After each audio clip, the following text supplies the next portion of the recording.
Hey everyone, Mr. Skelton here, back at it, lesson 3 in unit 11. Today we're talking about standard deviation and variance. Variance is something you need to know in order to find standard deviation. Now, I'm going to try to make this as simple as I can. We can do all of this in a graphing calculator in about, 2 seconds. And so, knowing that, I am going to show you how to do it by hand, how to calculate the standard deviation, because I think it's important you understand what it is.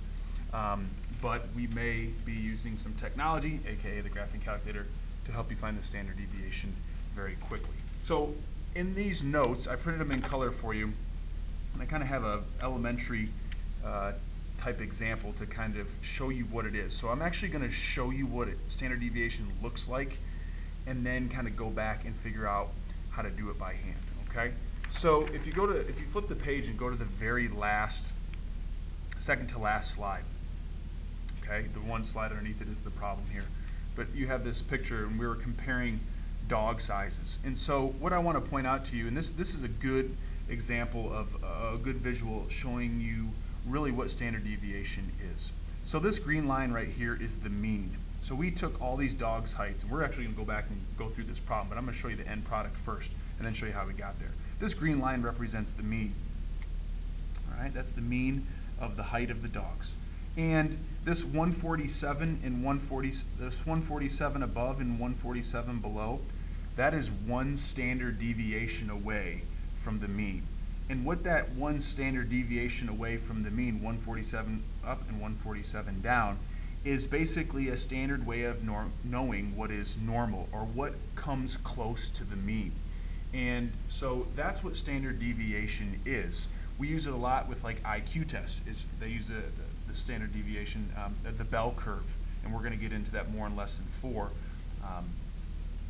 Sometimes you see, I'll put it on the front page, if you go online, standard deviation described as the average distance away from the mean. That's standard deviation, the average distance away from the mean. So again, going back to this example, you look at all these heights of the dogs, 147 above and below is the average distance away from the mean, or the average distance away from the height of those dogs. That's what standard deviation is, okay? There's a lot of different ways to calculate it, and so I'm going to show you what I think is one of the easier ways to do it, and then I'll give you a formula, and then I'll show you graphing calculator. So we'll do it by hand. I'll give you a formula to use, and then we'll do a graphing calculator so that you can see how to do it by graphing calculator. All right, and I will ask you to do it by hand on a quiz or a test, so just be ready for that. So standard deviation, on this next slide, just a couple things to point out. We use the Greek symbol. You'll see this a lot as you move on in your mathematical career, but it's the Greek letter sigma. All right, it's that symbol right there. And the way you find it is you take this, to do it by hand, it's the square root of the variance, and then I'm going to show you how to find the variance. So with the variance is defined as the average of the squared differences from the mean, okay? That probably doesn't mean a lot to you, but we'll figure it out. So what we need to do always first thing we always need to do when we're finding standard deviation is we want to find the mean. So you know how to find the mean. And then for each of the numbers in your data, we want to subtract that observation from the mean and square the result. Then we want to find the standard deviation, we're just going to take the square root of that, and that will give us our answer for standard deviation. Okay? So that may or may not make a whole lot of sense to you, so let's go through this example with the dogs. So here we go. We just measured the height of the dogs in millimeters, okay? And the heights are as follows: 600 millimeters, 470, 170, 430, and 300 millimeters. Find out the mean. Let's calculate the variance, and then we'll find the standard deviation. Okay, so let's find the mean. So all we would do is take out our calculator here, and we're going to go 600 plus 470 plus 170 plus 430 plus 300, hit equals, and we have 1, 2, 3, 4, 5 data points, so divide that by 5, and we get 394. So the first step, right here, find the mean, is 394. Okay? So that is how you find the mean. When you do the mean, I don't think I have the symbol on there for mean. When we find the mean, a lot of times that's represented by just an X with a line over the top. That's the mean of the data. So that is your mean there, 394. Okay? So the next thing after we want to find the mean, we got to find the variance. So it's always mean first, find the variance second, and then find the standard deviation from the variance. So here's how we find the variance. And I have it over here to the side just because I don't want to take up a bunch of time with the calculations. And then I'll kind of show you what's going on here. So you can see the mean, or the average, is 394. Let's plot this on the chart. So that's this green line right here. The green line is the mean. And I kind of pointed that out in the first visual I showed you. So to find the variance, here's what you do with the variance. You're going to take basically each point. So like this Rottweiler here, which was 600 millimeters tall. We subtract from that the mean, which is 394. So if you take 600 and subtract 394, you get 206, and that's why you have 206 squared. So this number right here is, this is how we calculate the variance, is the height of the dog, subtract the mean. And you do that for every single dog. So the first number was 600, the second number was 470, right? The second dog we measured was 470, this greyhound it looks like. We minus 394 from that. So 470 minus 394, 470 minus 394 gives me 76, and then I square 76. So basically you take the differences of the height and the mean and you square all of them divided by the number of terms that we have. We have 5 total terms, so you can see the variance here. So this would be considered our variance, the 21,704. Okay? And then just to find the standard deviation, all you do is take the square root of that number, which is right here. You can see that right here. The standard deviation is the square root of the variance. And our final answer then for standard deviation is 174. Okay? And so here you can see in this visual, here's the dogs, the green line is the mean. We want to calculate these differences. So there's your 206, 76. I did those first two by hand here. I didn't do 224, 36, and 94. Now the reason we square them is because when a dog is smaller than the mean, we got to make sure that this distance stays positive. Otherwise, it's going to jack up all of our calculations, right? It's kind of like doing, we can't use absolute value. You learn down the line in calculus that absolute values, you can't differentiate it. So you have to do this. The reason we square them is to make sure that the distances are positive. The reason we square root them is to undo the squaring. So once we square them, we've basically created a positive value. Then to kind of do the inverse of that, to go back, we square root. So the reason we do that is because we want to make sure that these negative values aren't messing up our total. Okay? So our standard deviation is 174. So again, big picture here. Standard deviation, now we can show that the heights are within one standard deviation of the mean. So we're calculating how far apart these heights are from the mean. So if the mean was, what we say, 394, okay? So 394 plus the standard deviation of 147 gives me 541. And then on the low end, so 394 was the mean, subtract 147, I get 247. Okay, so that's basically here, 247, and this blue line is the 541. So you can figure out dogs' heights that fall. Remember, it's essentially, it's the average distance from the mean that fall within one standard deviation of the mean. Okay, and that's what we're doing. So let's take a look at this one here, and let's do it by hand, and then we'll do it by the graphing calculator. So let's do our steps. Number one, we got to find the mean. So let's take all these numbers.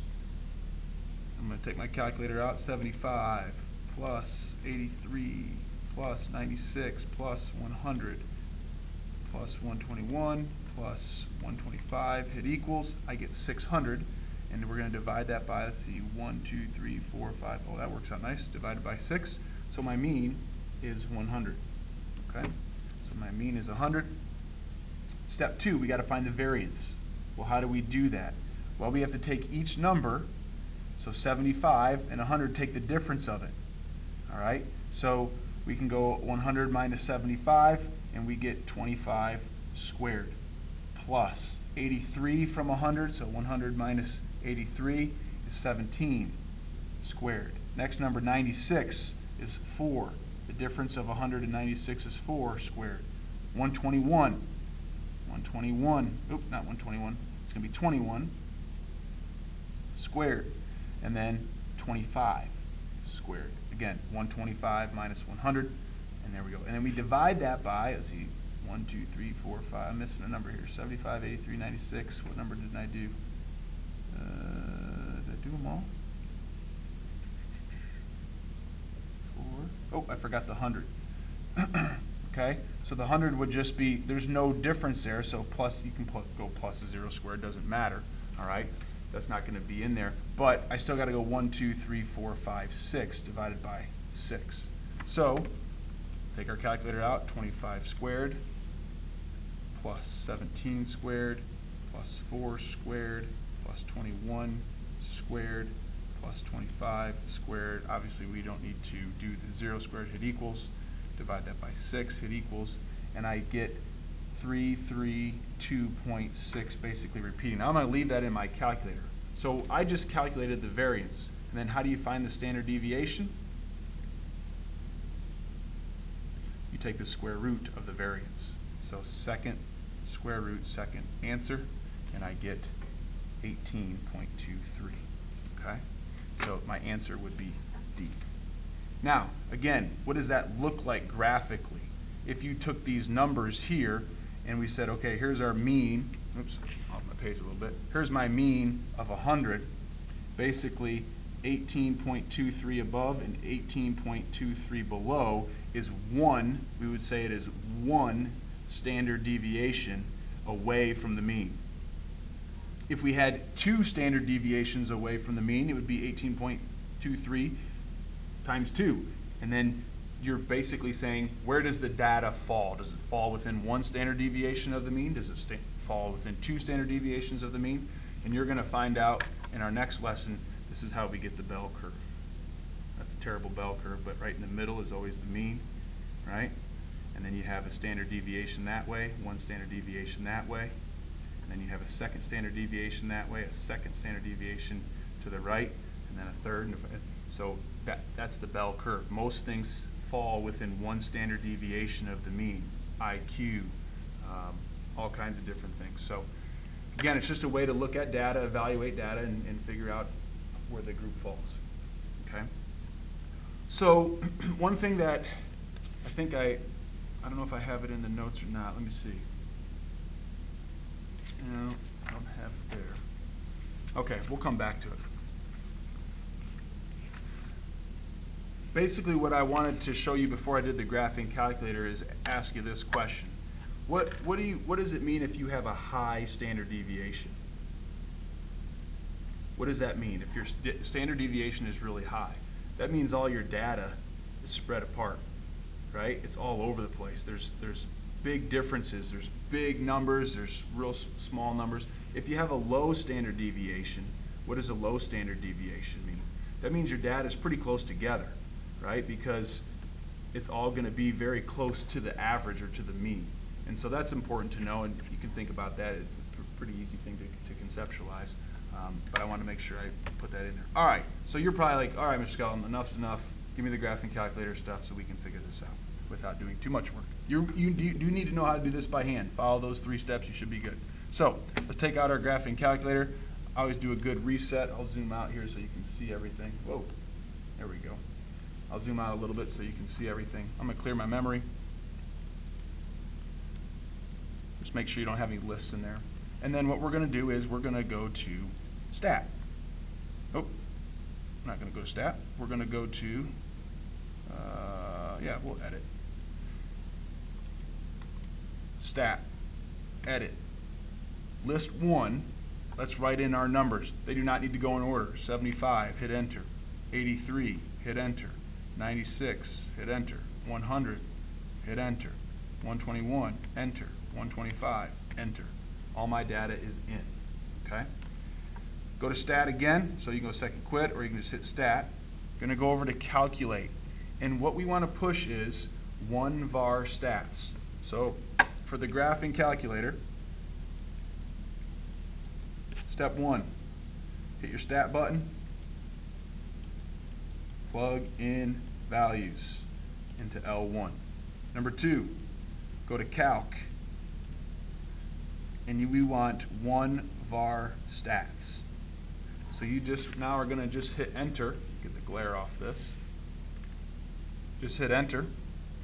Now you can put L1 in here, but since you only have one list created, it's kind of your default. So you can hit enter again if you want to hit L1, or so to get L1 in there you can. Just hit enter, and boom, there you go. Okay. Now remember, we said that the mean, you can find the mean here, is the symbol with the line over the X that represents your mean, is 100.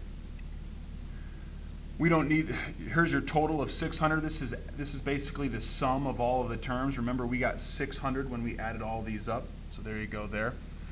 There's your, basically, essentially close to your variance. Your variance is, well, it's not really your variance, but it's basically just your terms, the sum of your terms squared.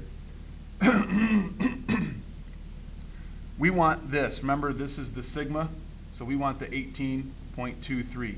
That is the number that we are looking for in our graphing calculator. We don't want the S. That's for a different type of standard deviation. For right now, we're focusing on the sigma one, so there's your 18.23 right there. And that's how easy it is to do it on your graphing calculator, okay? So that's a quick lesson on standard deviation. I know it's a little long, but I wanted to give you some visuals so that you could see it. I also wanted you to be able to not only calculate it with the graphing calculator, which takes 2 seconds, but also to be able to do it by hand.